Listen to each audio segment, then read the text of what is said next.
Hey there, if you're ready to take your mobile notary and loan signing business to the next level, you're in the right place. Welcome to the Sign and Thrive podcast with Bill Soroka, that's me, and friends. Let's go and get it. Go and get it. Go and get it. You won't go and get it while the night is young.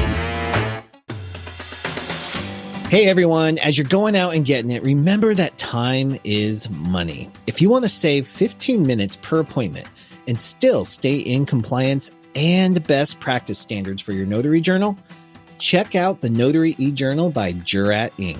It's designed to help improve your workflow and efficiency, and it allows you to capture signatures and fingerprints digitally right on your phone or tablet. This is the journal of the future. If you're ready to save time, money, and wow your customers, try the Notary e-Journal for just $1 at notarycoach.com/e-journal. Hi, everyone. Welcome to the Sign and Thrive podcast for notaries. We're going to do things a little bit differently today. Instead of having a guest, I am going to speak to you directly. I'm going to share my top of mind method and these 13 opportunities that I've discovered down the path of a customer takes when working with us that can bring more revenue, bring more joy, and really cultivate relationships or customers for life. And so this is how to create lifetime customers. You know, I absolutely love this business. I think that's become clear if you followed me anywhere, whether it was just on YouTube or through the Sign and Thrive book or the Sign and Thrive course or now Notary Business Builder. This business has absolutely changed my life, and I love to share it with people like you that are excited about the opportunities, the ability to serve our clientele, and the ability to create a life of freedom and financial independence. There are 3 tenets to this business that still make it very attractive to me. It gives us our schedule back so we can reclaim our agenda, work towards the dream life we've always wanted. It gives us a chance to earn unlimited income, and we get to do it in a business that we can be proud of. It's a legitimate business providing a legitimate service to a clientele. And how many other businesses out there require or have like a requirement that people use our services at some point in their life? I think there's a lot of opportunity here. I also know that things are changing right now. It's a scary time in the business. And we're going to talk a little bit about that. We're going to talk about some of the regrets I've had in this business and how I can, or I've used these different opportunities to turn that around. This business, as much as I've loved it, has been an emotional and a financial roller coaster. You know, it's up and down sometimes. Over the last couple of years, it's always been up. It feels like it's always been up with the interest rate boom. But this business existed well beyond the pandemic. You can still build a business with this, even if it is up and down.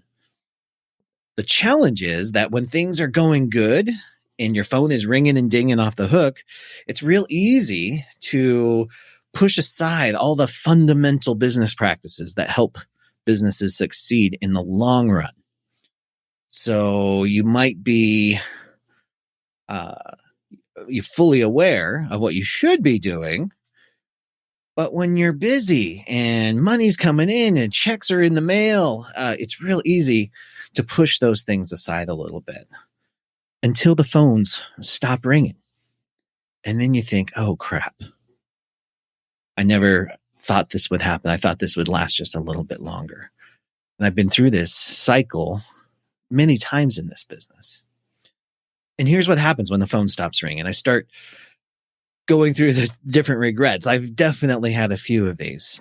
And I've been on this cycle for many, many times throughout this business and even the businesses before it, where I say I should have been reaching out to new escrow clients even when I was busy. So I always would have this constant stream of appointments.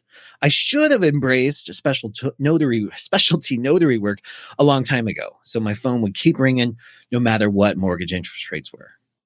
I should have implemented my search engine optimization years ago. So anytime my prospects needed a notary near me, they'd Google and find my website or Google my business. I should have kept track of my client's contact information. I mean, we hit it off so well. We had this incredible dynamic, even for just 45 minutes for a signing. I should have kept their information. So then I could stay in touch, because I should have stayed in touch with my clients. Then it wouldn't be so weird when I finally did reach out and ask them for business. I needed to keep myself top of mind. And then I should have cultivated relationships with my notary peers so we could share ideas, networks, resources, and even customers. I could have established a referral network. And then I should have found more ways to diversify my offerings and my revenue so I didn't sound so desperate as I quickly added all these different things to my menu of services when the phone stops ringing. See, I was literally shooting all over myself.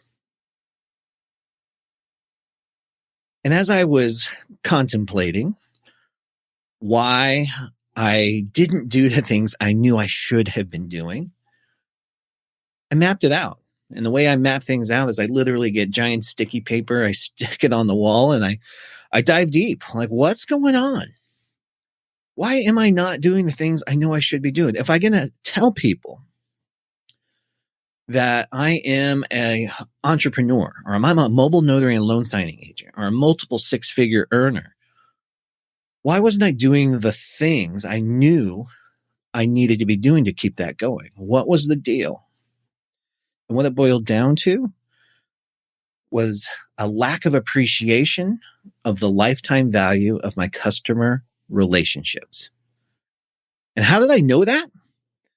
Because results don't lie. They can be harsh sometimes, but they're true. And the reality is, if I valued my customer relationships, I would do those things I should have been doing. So again, I found I was the common denominator and why this wasn't working. And I had to turn that around. So I started mapping out, looking at exactly what is the customer relationship. What is it that I need to be valuing here? And it came down to two categories. There's an extrinsic value, the one that we often see the most. That's your revenue that you generate. It's the profit you might have after that revenue is generated. And then you get a status and prestige of being a successful business person. Those are extrinsic things that you can see, almost tangible. And then if you take that down the line with the value of your customer, you can say, all right, well, this appointment was worth $45. And then 6 months later, they did a living trust. So that was $150 more. And then they referred me to their neighbor for their refinance. And that was $150 more. And then they bought a vacation home, and that was $150 more. And then so on and so forth. That is the extrinsic lifetime value of a customer. Very important, because if they needed a notary once, they're going to need a notary again, or at the very least, they're going to know someone who does. Again, extrinsic value, super important. But for me, there was something more to this business than simply revenue and prestige and a status, right? I mean, that was important. It helps boost the confidence. I want to leave an impact and a legacy here, and I do choose to do that through my business. But there's something more to this as well, and that's the intrinsic value. The intrinsic value are those things that you can't necessarily see, but they are equally, if not more, so important. These are connection, joy, meaning, and purpose. Like the connection I have when I'm at those appointments, the joy it brings me to be of service, and tying this into my ultimate meaning and purpose on earth. Again, that legacy that I want to leave behind. And as I started evaluating that and I got super clear, like, oh yeah, this is really great for me. Another realization hit me is that this is actually a two-way street. It's great that I get revenue, profit, prestige, connection, joy, meaning, and purpose. But guess what? The customer has the opportunity for that same level of connection, joy, meaning, and purpose. Meaning I can bring that to the table, literally to the closing table. I can be that beacon of love and light in their life too. I don't have to be just a notary, just there to facilitate a signing and say goodbye. This can be bigger than that. And they have extrinsic value in this too, because usually the customer has a problem. They need a document notarized. They need a stack of documents notarized or signatures gathered so they can get some sort of revenue, profit, or status as well. That might be a refinance, cash out refinance, so they can invest in more properties, turn their backyard into a oasis for their family. Maybe they're going to start a new business. Who knows what those opportunities are? But they have value in this too. So who am I to take that away from them? And as I got really clear on that, then I realized that by not staying in touch, by not doing those things that I should have been doing, I'm actually doing a huge disservice to my clients, my past and previous clients, also my future clients, because even with 4.5 million notaries in the country, you can never find one when you need one. Think about what a customer has to go through to find you. Very oftentimes when I answer the phone, the client will say, oh my gosh, thank you. You're the only one. You're the 10th notary I've called and you're the only one who's answered. Or you're the only one who answered politely and friendly. I hear this all the time. And even in my own signing company, when we're looking for a notary in a particular area, if I don't have NBB members or Sign and Thrive members in the area, we have to go through sometimes 20 notaries in the databases to find someone who answers the phone or has a professional email that suggests that they want more business. So why put your customer through that? That's where I went. And that's how eventually I started implementing different ways to stay in touch and keep myself top of mind. And ultimately, it's what created the top of mind method. The top of mind method is basically 13 opportunities we have from the first time we interact with a client until they are in our database. And it can be a perpetual cycle of connection and adding value. So let's take a look at that a little bit deeper. First, picture your business like a funnel. I call it the notary funnel. And this will lead you to discovering so much value in your business. Because as a mobile notary and loan signing agent, you are introduced to new people every single day, especially when you're in the hustle of your work. And if you add any additional revenue streams, or if you have strategic partnerships or referral partners, you're establishing this level of trust. And you can be a resource that can generate income and prosperity, however you decide to measure that, for years, even a lifetime. Because that's what this is about. We work so hard to bring customers in to our notary funnel. Think about that. Picture a wide open funnel, and you're looking for ways to get customers to pour in there. What are some of the ways you generate prospects or potential customers right now? Think about all the effort you put into this. Maybe you're doing search engine optimization. Maybe you're creating content that drives people to your website. Maybe you're going to networking meetings, cultivating relationships with escrow officers. Maybe you're connecting with signers. Maybe you have a website, a LinkedIn page, a profile. Think of the different platforms you work on. Signing agent, signing order, SnapDocs. Think of all the notary directories you're on. Notary Cafe, or 123 Notary, Notary Rotary, Notary Reviews, Notary Stars, Reverse Notary. Think of all those, all that effort you put in cultivating relationships with signing companies. That's a lot of effort. And here's the way this works. You work so hard to get a new customer into your business. And sometimes they say yes, you get the order, or no, you don't get the order. But when you do get the order, or when a customer calls you up and says, hey, I've got these trust documents, you provide a service, thank them, and they send you on your way. And that customer just falls straight through your funnel, very short funnel. Without systems in place, it's very short, and they just fall into this vat of despair.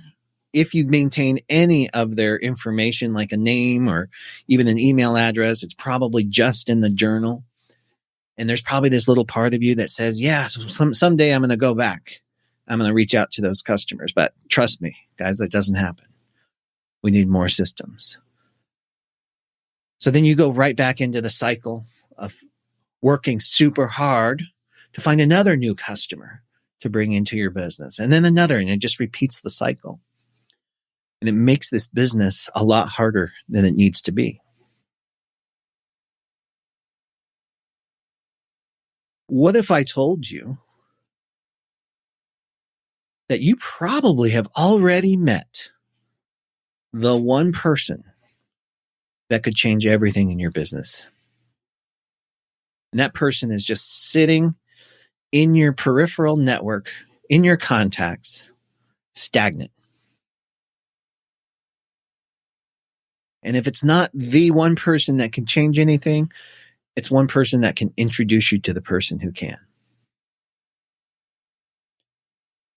That's why it's so important to keep these 13 opportunities in mind as people enter your business, your notary funnel. You take care of them, you stay in contact with them, you authentically connect to deepify those relationships, and you be a resource, and your business starts getting wings faster than you've ever known before. So let's go through those 13 opportunities. First opportunity. Picture in this giant funnel we've been talking about, there's this little latch key down at the bottom of that funnel before it drops into the tube of your funnel.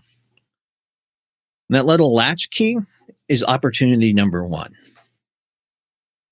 This is your response and close. What's that mean? This is, number 1, do you answer the phone? Do you have a system in place when you can't answer the phone? And if you can answer the phone, how are you answering the phone? How's your tone of voice? Does it sound like you want to help someone? Does it sound like you want more business? Or does it sound like somebody's interrupting this week's episode of Yellowstone and you're very inconvenienced? Or do you sound jaded, like, oh, here's somebody else who wants a free notarization. Oh, here's another lowball signing company calling me. You have that chip on your shoulder right now? That's what you got to look at. And beyond the response, how is your call flow? Do you have this mapped out and structured? Are you using a customer intake form that will guide you through asking the right questions, especially for specialty or general notary work, guys? This is super important. Those calls can be so intimidating, especially if you're not used to taking those kinds of appointments. We get so excited to get the call in the first place, and then we get so excited that it might be something that we actually know and understand that we forget to ask some deeper questions, to set expectations, and to demonstrate our expertise. I know that usually the first question out of a customer's mouth when they call for specialty notary work or general notary work is, how much is this? Or where are you located? Your ability to switch and take that gentle control about price, overcome that price objection. It's very oftentimes not about price. Sometimes it is, but it's usually not. They just don't know what question to ask. So they ask, how much is this? Flip that. Ask the probing questions. Demonstrate your expertise. When you have an idea of the full scope of the job, quote it back. Map it out. Quote the scope of the work. Stack your value. What I'm hearing is this, and it sounds like you need this, and you're going to need me to come here. And this is going to require this, and this is probably what we'll need. And then you quote your price and close the deal. That's the second part. Your response and close. You've got to be able to set the appointment. Every single phone call that you get, that you've worked so hard to get, you're pumping energy, sometimes even money, into getting customers into your funnel, right? Getting those, you're pumping it into technology, you're pumping it into people and relationships. You're expending all that energy to get this phone call. Put some time into planning out how those phone calls need to go so you can seal a deal. You can set that appointment. All right, opportunity number 2 and opportunity number 3 are the two most important things to keep in mind when you're cultivating relationships. Opportunity number 2 is expert delivery of your services. People are hiring you for a particular reason. Your job when you show up to that appointment is to deliver those services that you've been hired for at an expert level. That means that you are going above and beyond in your education, in your studies, and you know, this is part of integrity, you know what you can do and what you can't do, or you at the very least know where to find the answers.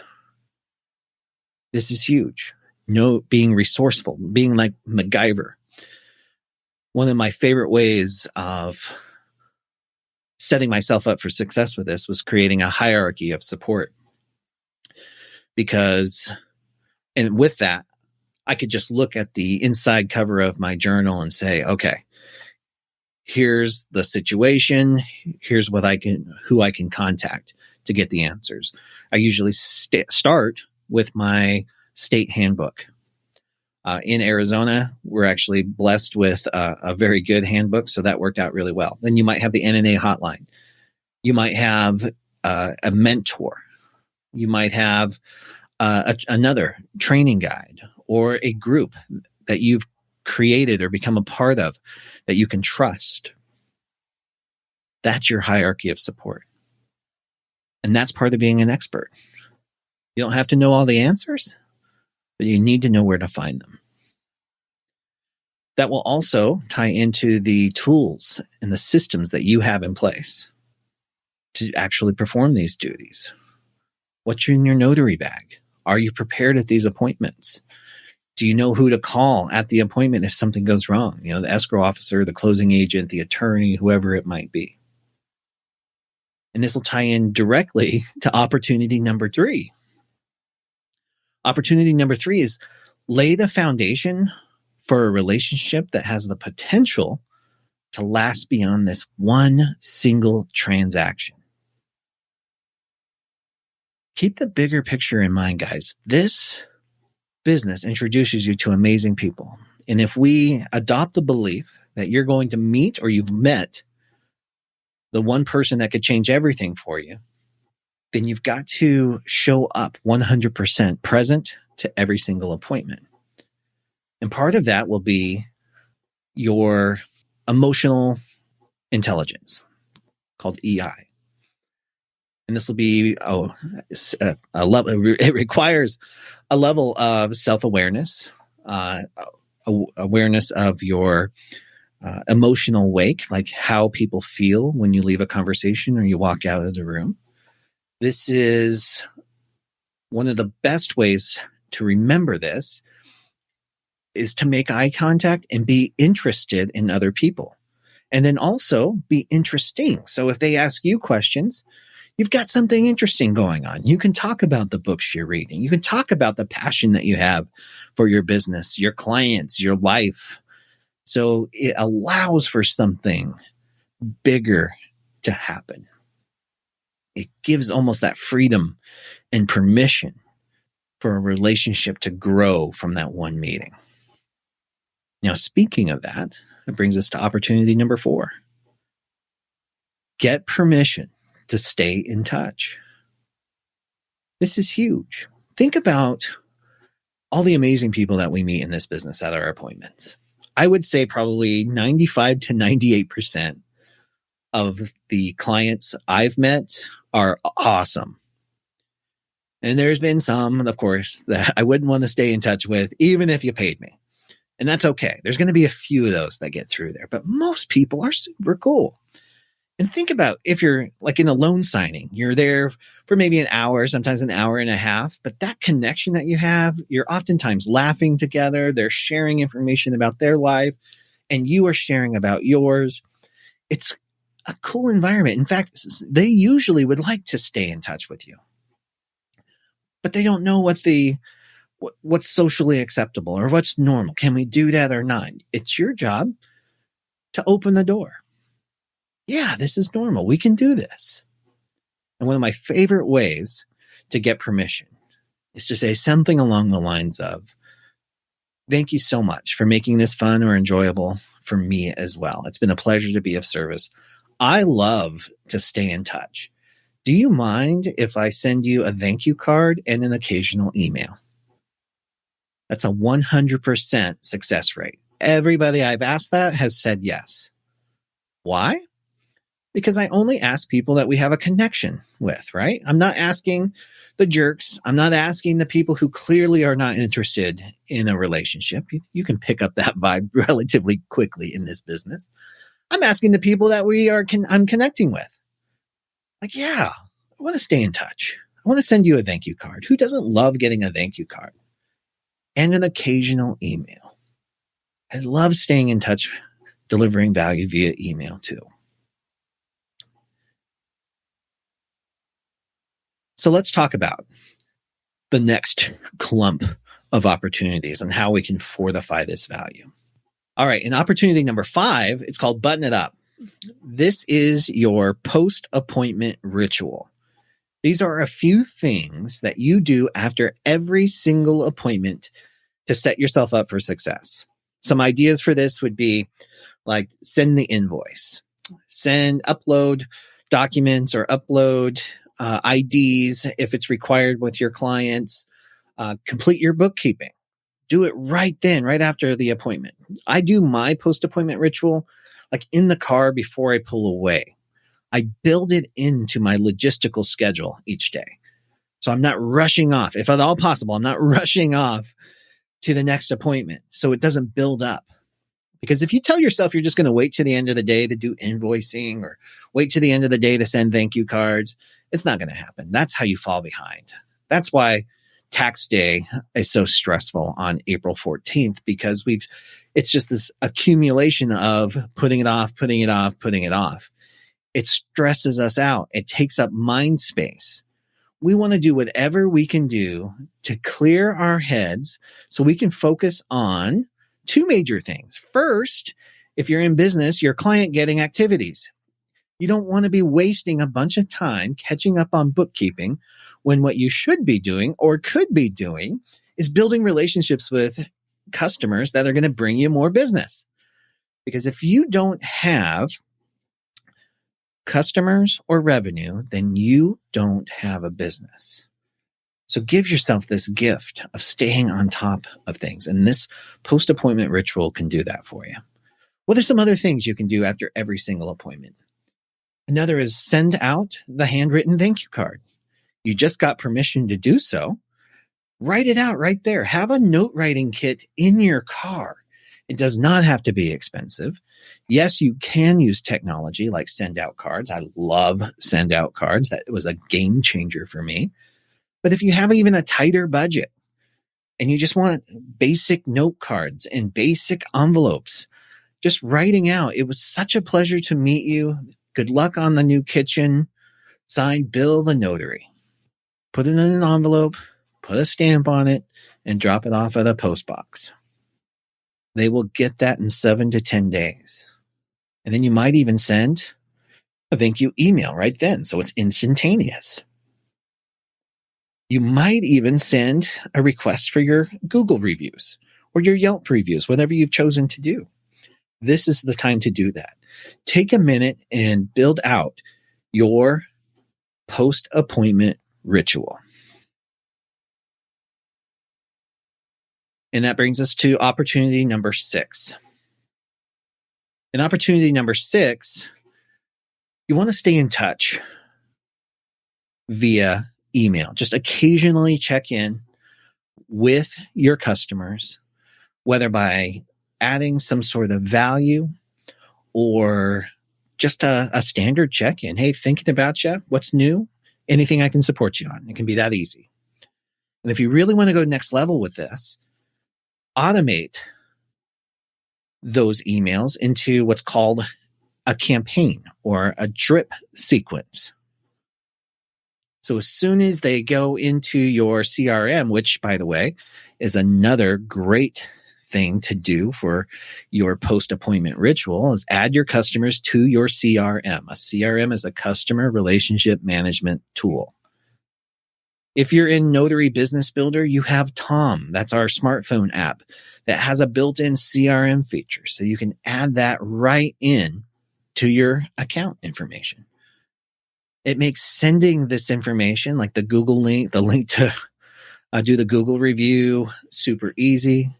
Or if you have a post-appointment video you want to send to people, you can absolutely do that. It makes it super easy. When you have a CRM, it's really easy to set up these automated email campaigns too. It doesn't have to be hard. It just needs to be consistent and authentic. Speaking of which, that'll bring us right into opportunity number 7, which is where you broadcast value. So what this is basically like our get known strategy. If you haven't heard of our get known strategy, Notary Business Builders, you have access to that full strategy. But essentially, guys, all this is creating a blog or a vlog, a video blog, right? So you're going to either write it or you're going to speak it in front of a camera, post it on YouTube, and then use email and social media to distribute that content on a regular basis. So if you create a blog on Monday, you send it out via email to your entire network because it brings value to them. It's going to be helpful to them.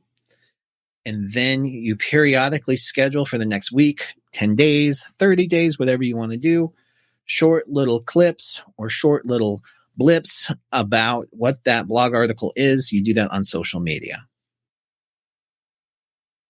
Believe it or not, it's easier to do than you might think, especially if you have the support of NBB and courses like the Get Known Strategy. But this strategy alone can help double, triple, or even quadruple your audience participation.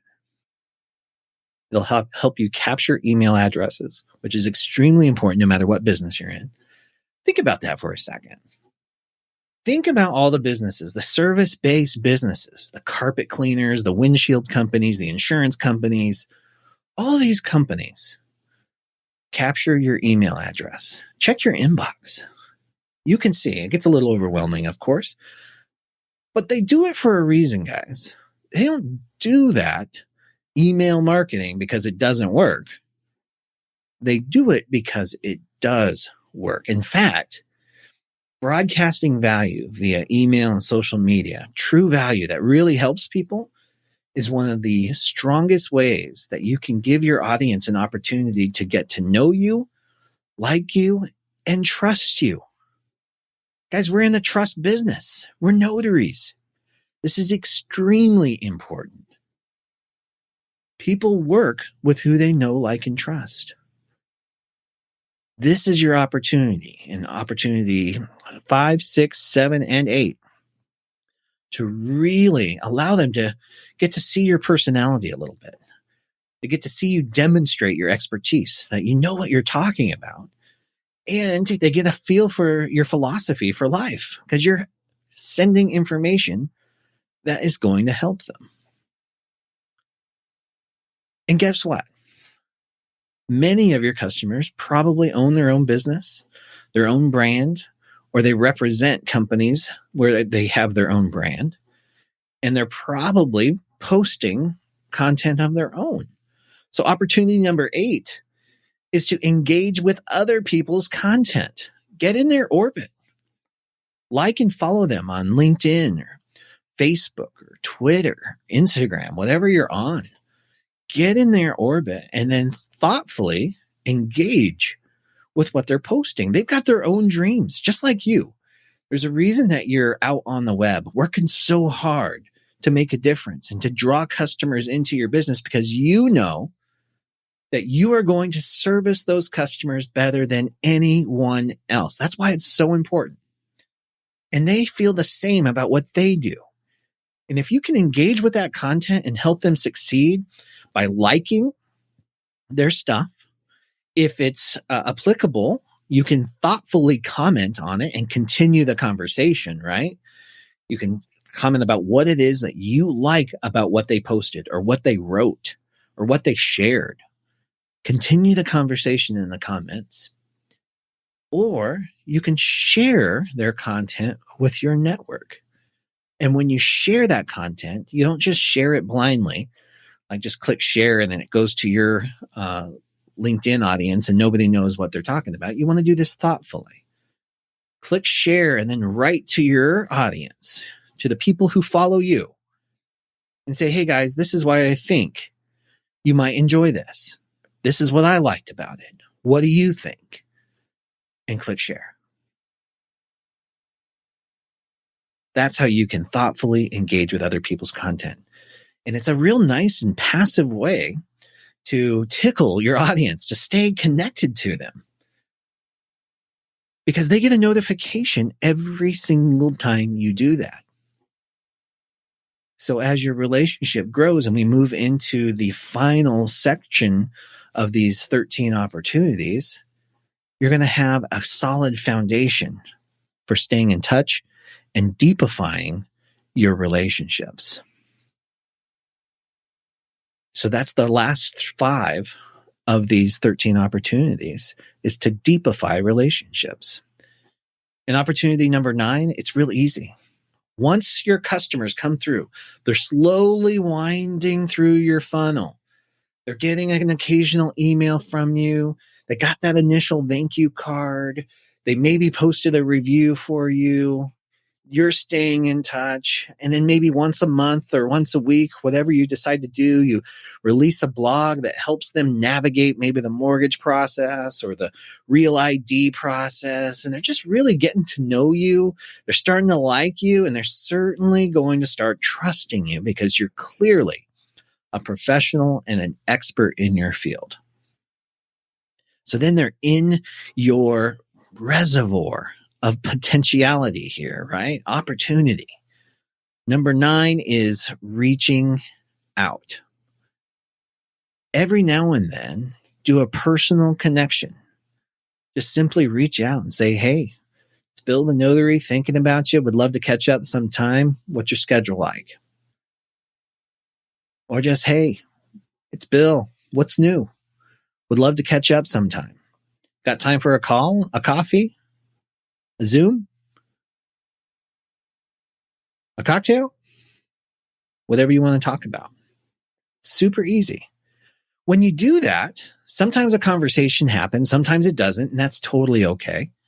You're not going to hit home runs every time. Some people aren't into that. They're grateful for the connection and they're good with that. Just a quick text message. That's okay. Just don't stop. If you reach out every single day to somebody in your network, your life and business will change, guaranteed. Along those same lines, opportunity number 10, every single day, send a handwritten note to somebody in your network. This is somebody already in your network. Friends, family, cousins, business associates, colleagues, everybody counts. Pick somebody and just send them a note. And it could say the exact same thing you would have said in a text message, but it makes 10 times the impact when you do it with a handwritten note. Hi, was just thinking about you. Hope all is well. Would love to connect soon. Bill. And if it's a previous client that might need a little prompting to remember who you are, that's okay too. Don't let that stop you. Just write Bill the Notary. Include your phone number on it. I encourage you on opportunity 9 and 10 not to do any selling. So when you send your handwritten notes, don't send a business card. That just turns it into an advertising piece. And advertising pieces have their place, but that's not what we're doing here. We're authentically connecting with people. So leave the business card out. If they need the prompting, go ahead and write Bill the Notary. Leave your phone number. But then that's it. Don't do a branded card. Just a nice handwritten note. It can be totally plain.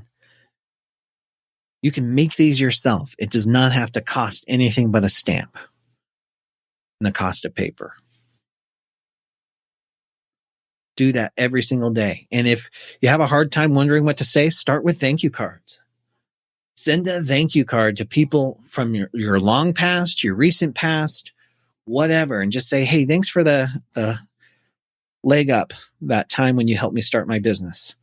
Or thanks for sharing my article I wrote or that video I made on YouTube. It made all the difference. This is the new endeavor for me. Something along those lines that allows you to be a little bit vulnerable and connect and just show some gratitude. That's how easy it can be. Number 11, opportunity number 11 is to be a resource to your network. If you haven't done so already, you need a referral list. These are your favorite things, your favorite people, services, products, places, whatever you love in your own community, in your own city or state. Start making a list for this. And then start looking for opportunities to share that information with your network. Guys, we're surrounded by it. When you start looking for opportunities, you're going to start finding them. Think about when you're on social media, people very often use ISO, which means in search of. I just recently learned that. ISO, great breakfast place. ISO, wedding venue for my ISO, whatever it might be. And if you have that person, that place, that product, that person in your network on your favorites list, share it. Share it with them. Make an introduction to the person. There's a good way to do introductions and an ineffective way to do introductions. So make sure you go above and beyond. Really reach out and make the connection. If it's just a breakfast burrito place, which I love breakfast burritos, so I've got a few places in mind. I answer this question all the time. Best Martini in Phoenix? I know where to send you. I'm constantly sharing private messaging. I'll get text messages. Hey, I'm taking my dad out for birthday night. Where should I go? He loves a good steak. Well, I've got some suggestions. That keeps you top of mind. It might not be just for business, right?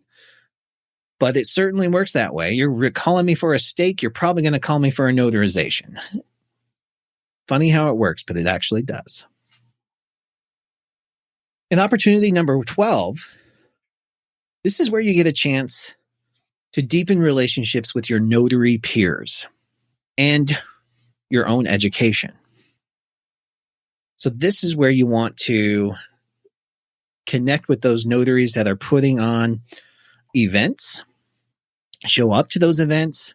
Continue your training, but also connect with other notaries. If they're writing books, if they're starting courses, do what you can right now to support those people. If they're just starting out and you've got some wisdom to share, share it. Cultivate these networks. Find the rising stars and the gleaming stars, the ones that are out there, they're doing things, they're helping other people. Get in their orbit. See how you can support them. One of my favorite questions is, what can I do to support you in your business right now? The beautiful thing about that is people sometimes don't know how to answer, but they're grateful that you did, that you asked the question. But oftentimes they'll ask you, what can I do to support you? So think about that for a minute. What kind of support do you need in your business? Are there introductions that you would appreciate? Is there an accountability system that you would appreciate? Book suggestions? Book clubs? What is it? How can people support you? Be among the 1% and know how to answer that question. One of the exercises I really suggest people do for opportunity number 12 is to get really clear on who or what events you want to attend in the next year. Pick 5 of them, 5 notary peer events that you'd like to attend. And sure, this can be online, this can be live and in person, whatever you want to do. Write those down on a list and start planning for them. Some of them are free. Some of them are going to be an investment. But you've got the NNA conference. You've got Notary Symposium this year featuring Hal Elrod, the author of The Miracle Morning. I'm so excited about that. So if you want to attend that, book your ticket, grab your seat, and then optimize these events. Optimize them so you get the most out of it. Events like this aren't always about the content. I love it when the content's on fleek, but it's not always about that. Sometimes you just meet one person, you learn one new thing that can change everything for your business. So when you're at these events, use them to connect with your notary peers.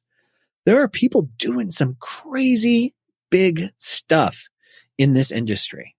And I will tell you, the more successful that a person is, the more open their heart is. These are the people who are reaching back. They're shining a light behind them and saying, hey, look out for that rock, or look at this path I found for success here. That's what you're looking for. And this industry is full of people like that. Now, as you're mapping out your notary peer events, it's really important that you don't forget your client. This brings us to opportunity number 13. Attend 5 client getting events every single year. What is a client getting event? Well, this is going to be different things for different people. So let's add a little bit of homework to this. You first need to know who your client is. Makes it a lot easier to book events. So think about who your ideal customer is. And to get clear on that, think about the appointments that you just love to facilitate, that bring you joy or bring you revenue. So for some of us, that might be loan signings. We love doing new home purchases because of the energy around them. If you want to diversify a little bit in the specialty notary work realm, maybe that is doing estate planning appointments like living trust, because you love being a part of that peace of mind process for people. Maybe it's doing car title transfers. Maybe you just like things short and fast and you just love those quick appointments. So you build up an entire business just doing that. Maybe it's as an apostille agent. Maybe you got your training from Judy Lawrence and you're an apostille agent, and this is what you want to focus on. Or fingerprinting, or the wedding officiant. Drill down to who your ideal customer is. What's their attitude like? What's the connection like at the appointments? Is everybody warm and friendly? Are we getting along? Is it that kind of appointment? Think about what would bring you energy every day. And we know not every single appointment is going to be filled with your ideal customers necessarily, especially at the beginning. It's not about weeding people out necessarily. It's about attracting your ideal customers in.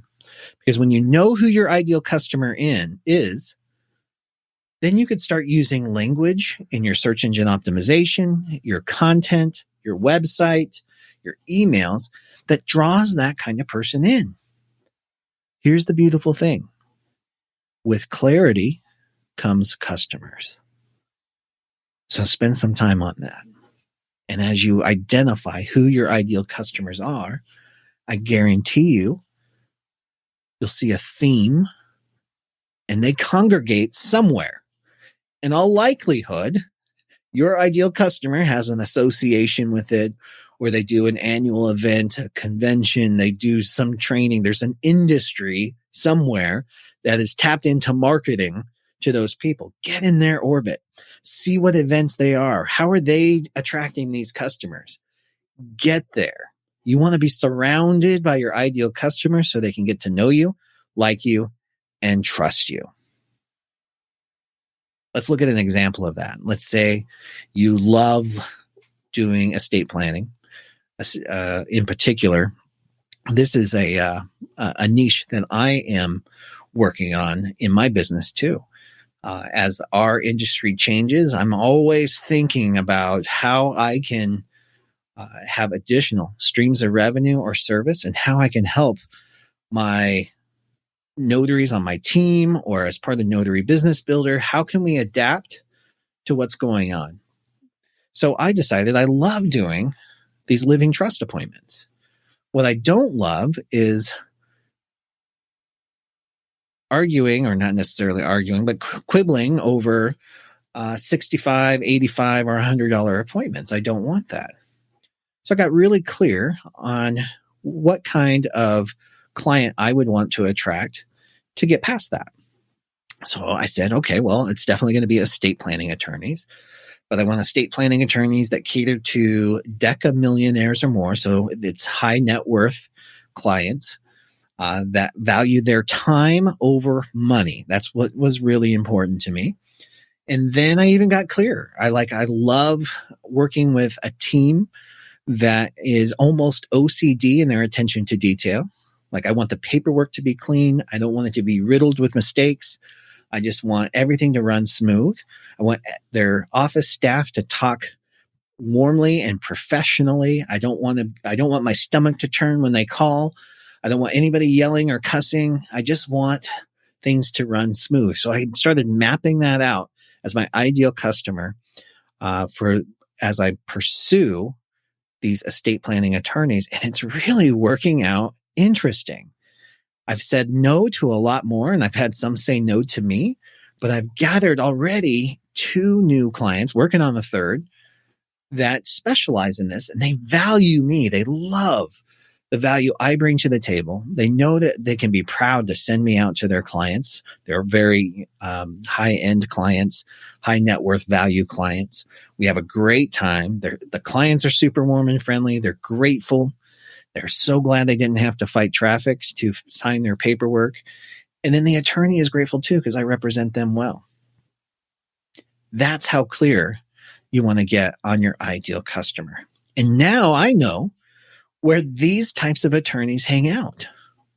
I know that they hang out oftentimes together. They do happy hours. They do networking. It's a little less formal networking environment, but they hang out together. They send referrals. And that's how we're working on this 3rd estate planning connection. So that's basically how that gets done, guys. With clarity comes customers. All right. That is the 13 opportunities of the top of mind method. Now, in the coming weeks, we'll still be doing interviews with incredible notaries, incredible speakers from around the country and even the world. And then I'll also be breaking down each one of these opportunities into a little more detail too.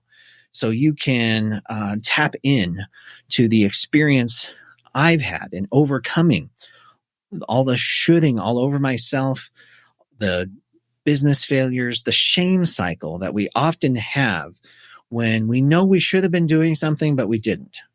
And when the environment changes like it is right now, that can spin us out of control.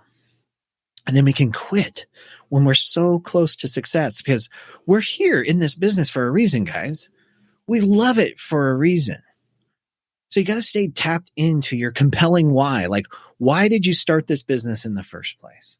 Why did you love it so much? Yes, things appear to have gotten harder, but this is almost like normal, guys. When I first started in this business, it was very much like this environment right now. And now I would say there's even more opportunity because the education of the consumers has risen. It used to be like 90% of the population had no idea that mobile notaries were out there. Now, more people know we exist. We're in the convenience economy. People want the convenience of a notary coming to them, or even remote online notarization, or in-person electronic notarization is rising right now. There are over 1 billion documents a year that get notarized. We have opportunity all around us. We just have to get it. Thank you for listening. Thank you for being here, and we'll see you next week. Thank you so much for listening to this episode of the Sign and Thrive podcast for notaries, brought to you by the Notary e-Journal. I love hearing from notaries all over the country about what this electronic journal is doing for them. Listen to what Ryan has to say in his completely unprepared and spontaneous comment about the Notary e-Journal. This is Ryan from California. I love using the Notary e-Journal because it truly makes the journal process easier for us notaries. My clients love it because it's fast and seamless for them. And at the end of the day, I know how important my clients' time is to them, and the Notary e-Journal definitely helps. Overall, it's a great tool for a notary to have at their disposal, and is definitely something I would suggest all notaries to try out. Thanks, Ryan. You heard the man. Check out the Notary e-Journal for just $1 at notarycoach.com/e-journal.